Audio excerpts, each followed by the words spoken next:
Hi, Brian. It's Glenn and Annabelle. yay!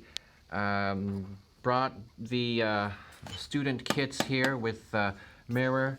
The plain mirror has is one face here. The concave is one face, and the convex is another face. Comes with the prism, and you left these worksheets in here last year or something.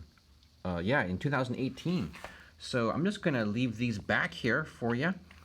I'm assuming you were probably using these sheets like this so that you could see the total internal reflection right there, 90 degrees. You could see that.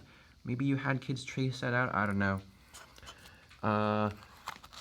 You know, I noticed that you could do something very similar with the mirror kit. You know, if the kids angle the laser pointer properly, they could see where the path of the light is going. Same with the lenses, converging and diverging.